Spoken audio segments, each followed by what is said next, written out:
जरूरत है। गलतियां हुई हैं, हिंदुओं से बहुत बड़ी बड़ी गलतियां हुई हैं, उन गलतियों से हमें सुधार करने की जरूरत है, नहीं तो हम सब धीरे धीरे खत्म हो जाएंगे। एक बहुत बड़ी गलती इतिहास में हुई है, इंदिरा गांधी की हत्या हुई 84 में। हत्यारा कौन था आपको पता है? हत्यारा सिख था।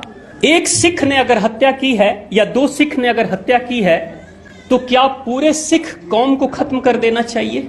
ऐसा होता है क्या? मैं आपसे पूछता हूं, ऐसा होना चाहिए क्या? ये कोई न्याय कहता है क्या?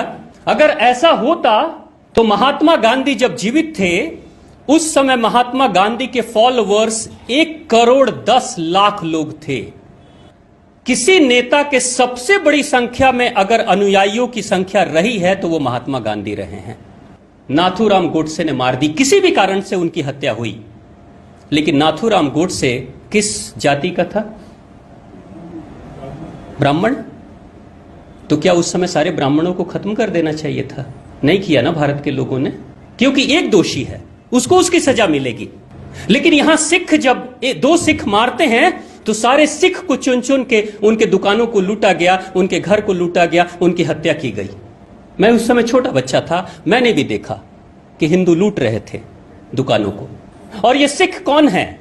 ये सिख वही कौम है जब हिंदू धर्म के ऊपर खतरा मंडरा रहा था, जब हमलावर आते थे पंजाब के प्रांत में, तो हमारे 10 गुरु मिलकर, और गुरु नानक देव से होते होते गुरु गोविंद सिंह, वीर कुंवर सिंह, यानी बिहार का कितना बड़ा योगदान रहा कि सबसे जुझारू जो सिख गुरु रहे वो भी बिहार के रहे और आपके पटना के रहे।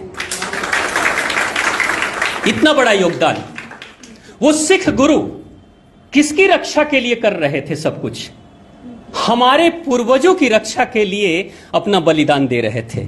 वीर कुंवर सिंह 80 साल की उम्र में हाथ में गोली लगती है, और कैसी मिट्टी के गुरु बने होंगे, कैसा बिहारी रहा होगा कि तलवार से अपने हाथ को काट देता है और फिर भी लड़ाई लड़ते रहता है। कैसा रहा होगा वो योद्धा? वैसे गुरु, जिस बिहारी गुरु ने सिखों को इतना शक्तिशाली बनाया, 1970, 75, 80 तक हर परिवार से, हिंदू परिवार से एक नौजवान लड़का सिख बनता था। अगर 4 बेटे होंगे तो एक सिख बन जाएगा गुरुजी। अगर 4 बेटे होंगे हिंदुओं में से तो एक को सिख बनाया जाएगा, एक को फौज में भेजा जाएगा, और दूसरा समाज की सेवा करेगा, और चौथा परिवार के लिए धन कमाएगा। कैसी सोच थी भारत की।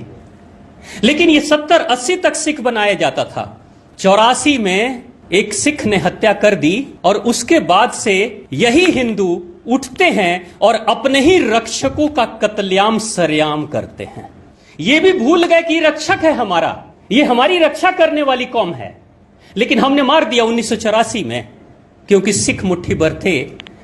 लेकिन कहते हैं ना, प्रकृति, न्यूटन का एक सिद्धांत है, क्रिया के प्रति प्रतिक्रिया भी होती है।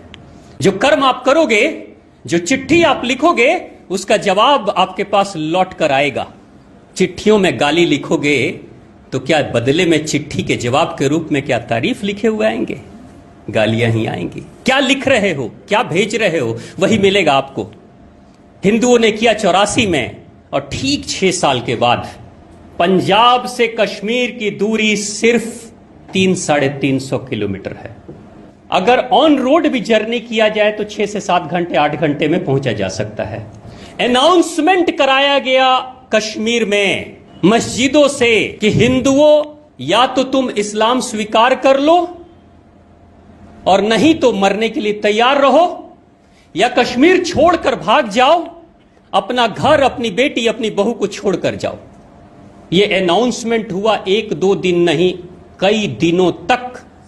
बगल में ही सिख कौम है जो हिंदुओं की रक्षा करती है, वो नहीं आए, और 70,000 हिंदू ब्राह्मण मारे गए। कत्लेआम हो गया, बलात्कार हो गया, सब कुछ हो गया, देखते रह गए। जब तुमने अपने ही रक्षकों का भक्षण कर लिया तो क्या उम्मीद करते हो कि जिस समय तुम खतरे में आओगे उस समय तुम्हारी रक्षा करने कोई आ जाएगा? वफादार जो कोई प्रहरी था आपके धर्म का, उसी को मार डाला आपने। और सोच के विचार करके देखिएगा, जिसके लिए सिखों को मारा, मैं कहूंगा नहीं, लेकिन आपको भी पता होगा कि क्या वो हिंदू हैं? आप खुद, आप सब समझदार हैं, जानते हैं ऐसी गलतियां हुई हैं हमसे। इन गलतियों को सुधारने की जरूरत है।